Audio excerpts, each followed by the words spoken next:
치유의 하나님께 드리는 기도문. 거룩하시고 자비로우신 하나님 아버지, 오늘 저는 주님의 보좌 앞에 나아갑니다. 상한 마음을 안고, 지친 몸을 안고, 흔들리는 믿음을 안고 주님의 이름을 부릅니다. 주님은 나는 너희를 치료하는 여호와다 말씀하셨습니다. 예수님은 이 땅에 오셔서 병든 자를 고치시고 눈먼 자를 보게 하시며 상처 입은 심령을 회복시키셨습니다. 저도 그 은혜를 구합니다. 주님, 제 몸에 있는 모든 병든 곳을 주의 손으로 어루만져 주옵소서. 육체의 연약함뿐 아니라 내 마음의 깊은 상처들까지 치유해 주옵소서. 사람의 말로도 약으로도 다 닿지 않는 그곳을 오직 주님의 손길로 만져 주옵소서. 나의 믿음 없음을 도우소서. 기다림 중에도 낙심하지 않게 하시고 회복의 과정을 인내하며 따라가게 하소서. 때로는 치유보다 더 귀한 하나님의 뜻을 이루게 하시고 나를 통해 하나님의 영광이 나타나게 하옵소서. 주님, 이 기도를 듣고 있는 사랑하는 이들도 각자의 자리에서 회복되게 하시고 주님의 평안과 생명으로 가득 채워 주옵소서. 나는 믿습니다. 주님은 어제도 오늘도 영원토록 동일하시고 지금도 살아 역사하시는 치유의 하나님이심을 예수 그리스도의 이름으로 간절히 기도드립니다. 아멘. 지금 이 영상을 클릭하신 당신, 혹시 몸이 아프신가요? 아니면 겉으로는 멀쩡해 보이지만 말 못할 마음의 병, 오래된 상처 때문에 밤마다 눈물 흘리고 계시진 않나요? 아무리 기도해도, 아무리 노력해도 왜 내 병은 낫지 않는 걸까? 왜 하나님은 침묵하시는 걸까? 혹시 그런 질문을 하고 계신가요? 오늘 이 시간 당신을 기다리셨던 분이 계십니다. 상한 갈대를 꺾지 않으시고 꺼져가는 등불도 끄지 않으시는 그분, 지금도 우리를 만지시는 살아 계신 하나님, 치유의 하나님을 여러분께 소개하고 싶습니다. 몸이 아픈 사람, 마음이 무너진 사람, 믿음조차 흔들리는 그대에게 지금부터 들려드릴 이야기는 그저 누군가의 간증이 아닙니다. 바로 당신을 위한 이야기입니다. 성경 속 치유의 하나님을 만나다. 여러분, 성경에서 하나님을 가장 처음으로 치유자로 소개하신 장면이 있습니다. 출애굽기 15장 26절입니다. 나는 너희를 치료하는 여호와임이라. 치유는 하나님의 성품입니다. 여기서 치료하는 여호와는 히브리어로 여호와 라파입니다. 라파는 고치다, 회복하다, 새롭게 하다라는 뜻입니다. 다시 말하면 하나님은 치료하시는 분이 아니라 치유 그 자체이신 분이라는 뜻입니다. 사랑이 하나님이신 것처럼 치유 또한 하나님의 본성입니다. 예수님의 사역 중 70%는 치유였습니다. 여러분, 예수님께서 이 땅에서 어떤 일을 하셨는지 아시나요? 단지 설교하신 분이 아니었습니다. 마태복음 4장 24절 말씀, 예수님의 소문이 온수리아에 퍼짐에 각종 병에 걸려 고통받는 모든 자, 귀신 들린 자, 간질하는 자, 중풍병자들을 데려오니 예수께서 그들을 고치시니라. 마가복음 1장, 누가복음 4장, 복음서 곳곳마다 치유의 장면들이 계속 등장합니다. 예수님은 단 한 사람도 무시하지 않으셨습니다. 어떤 질병도 포기하지 않으셨습니다. 그리고 한 번도 실패하지 않으셨습니다. 믿음을 가진 자에게 역사하신다. 성경 속 치유의 장면 중 가장 감동적인 이야기 중 하나, 바로 혈루증 앓던 여인의 이야기입니다. 마가복음 5장 25절에서 34절, 12해를 혈루증으로 앓는 한 여인이 예수의 옷자락에 손을 대기만 해도 나을 줄 믿고 몰래 뒤에서 그의 옷에 손을 대니 곧 그의 병이 나음을 느꼈다. 예수님은 즉시 멈추셨습니다. 그리고 이렇게 말씀하셨습니다. 딸아, 내 믿음이 너를 구원하였으니 평안히 가라. 내 병에서 놓여 건강할지어다. 여러분, 이 여인은 예수님께 치료해 주세요라고 말하지 않았습니다. 단지 예수님이 어떤 분인지 믿고 용기를 내어 손을 내밀었습니다. 믿음은 말이 아니라 행동입니다. 오늘 당신은 예수님께 손을 내밀고 계신가요? 지금도 살아 역사하시는 주님, 많은 분들이 이렇게 말합니다. 예수님이 계시던 시대엔 치유가 있었지만 지금은 그런 일이 없잖아요. 과연 그럴까요? 성경은 이렇게 말합니다. 히브리서 13장 8절.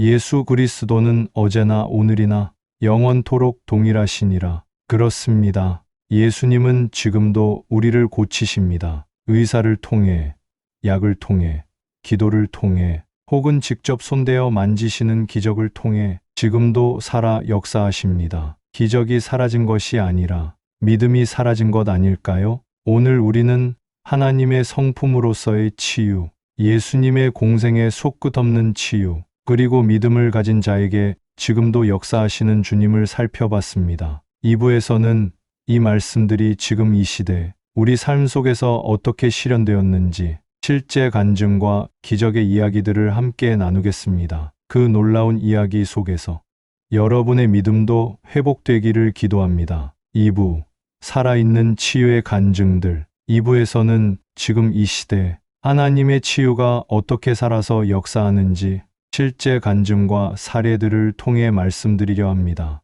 여러분, 말씀은 이론이 아닙니다. 말씀은 삶 속에서 검증되는 진리입니다.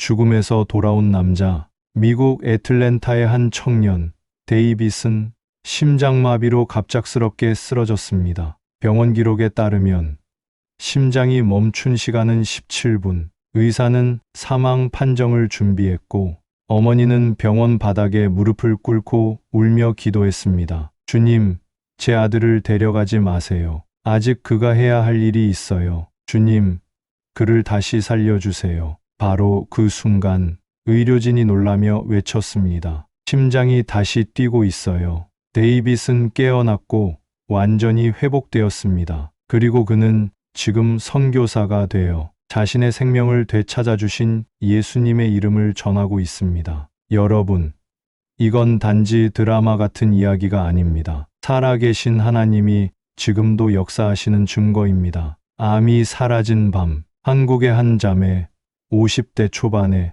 이 집사님은 말기간암 판정을 받았습니다. 의사는 살 수 있는 확률이 5% 미만이라고 말했습니다. 그런데 그녀는 포기하지 않았습니다. 매일 말씀을 읽고 이사야 53장 5절 말씀을 붙들고 기도했습니다. 그가 채찍에 맞음으로 우리는 나음을 받았도다. 하나님, 주님의 말씀을 믿습니다. 제 병이 아니라 주님의 약속을 보겠습니다. 40일 금식 기도 후 정기 검진을 받았는데 MRI 상의 종양이 사라졌습니다. 의사는 당황했고 그녀는 울었습니다. 과학이 설명하지 못한 기적. 그녀는 이렇게 고백했습니다. 하나님이 치료하셨습니다. 주님이 지금도 살아계십니다. 치유를 막는 세 가지 장애물. 그런데 왜 어떤 사람은 치유받고 어떤 사람은 받지 못할까요? 우리가 스스로 점검해야 할 세 가지가 있습니다. 용서하지 못하는 마음, 마음에 미움이 쌓여 있다면 성령의 역사가 통로를 찾지 못합니다. 마가복음 11장 25절. 누구에게 혐의가 있거든 용서하라. 그래야 하늘 아버지도 너희를 용서하시리라. 회개 없는 삶, 죄의 뿌리를 뽑지 않으면 하나님의 손이 닿기 어렵습니다. 믿음 없는 기도, 기도는 하지만 마음 속 깊이는 의심하고 있다면 그건 기도가 아닙니다. 기적은 믿음의 영역에서 일어납니다. 여러분, 오늘 하나님 앞에서 여러분의 마음을 점검해 보십시오. 믿음의 통로를 다시 열어야 할 때입니다. 지금 이 순간 기적이 시작됩니다. 여러분, 지금 여러분 중 누군가는 눈물로 기도하고 있을지 모릅니다. 병실에서, 거실에서, 교회 예배당에서 하나님의 응답을 기다리고 있을지 모릅니다. 하나님은 말씀하십니다. 나는 너를 고치는 여호와라. 우리는 오늘 현대에도 살아있는 간증들을 통해 하나님께서 지금도 치유하심을 보았습니다. 그리고 그 치유를 막는 장애물을 돌아봤습니다. 3부에서는 이제 치유받은 삶, 회복된 이후의 여정, 그리고 다른 사람을 치유로 이끄는 사명에 대해 나누겠습니다. 하나님의 손이 머문 그 자리에서 다시 일어날 준비가 되셨다면 다음 파트로 함께 가시죠. 3부 회복 그 이후 부르심으로 나아가는 시간. 이제 우리는 치유하시는 하나님을 경험했습니다. 하지만 여기서 끝이 아닙니다. 하나님은 우리를 치유하신 후 다시 부르시고 사용하시기 원하십니다. 이 시간은 단지 병을 고치는 시간이 아닙니다. 하나님의 사명을 다시 붙잡는 시간입니다. 치유는 끝이 아니라 시작이다. 어떤 사람들은 치유를 받으면 그걸로 끝인 줄 압니다. 그러나 성경은 말합니다. 치유받은 자는 다시 가서 복음을 전하라고. 마가복음 5장 19절. 주께서 내게 어떻게 큰 일을 행하사 너를 불쌍히 여기신 것을 내 집에 알리라 하시니, 하나님은 치유를 통해 당신의 사랑을 나타내십니다. 그리고 그 사랑을 경험한 사람에게, 다른 사람에게 그 사랑을 전하라고 하십니다. 치유받은 사람들이 다시 사명자가 되다. 간증, 간호사로 부름받은 암 환자 출신 여성, 폐암 3기였던 한 여성, 하나님의 기적적인 치유를 경험한 뒤 자신의 인생을 새롭게 바쳤습니다. 그녀는 간호대학에 다시 입학했고, 현재는 완화의료 병동 간호사가 되어 환자들에게 예수님의 사랑을 전하고 있습니다. 내가 받은 치유를 고통받는 사람들과 나누는 것이 나의 사명이 되었습니다. 중보기도는 또 다른 치유의 시작. 여러분, 치유는 나만을 위한 것이 아닙니다. 중보기도, 그것이 또 다른 시작입니다. 욥기 42장 10절. 욥이 그의 친구들을 위하여 기도할 때 여호와께서 욥의 공경을 돌이키시고 자신의 고통 속에서도 다른 사람을 위해 기도할 수 있다면 그 순간 하나님이 우리의 삶을 돌보십니다. 지금 여러분 곁에 아픈 이들이 있다면 손을 얹고 기도하십시오. 하나님은 그 기도를 들으십니다. 치유의 통로가 되십시오. 이제 묻겠습니다. 당신은 하나님께 치유받았습니까? 그렇다면 이제는 누군가에게 치유의 통로가 되십시오. 말 한마디, 기도 한 줄, 손잡는 그 순간이 치유의 시작이 될 수 있습니다. 마태복음 10장 8절.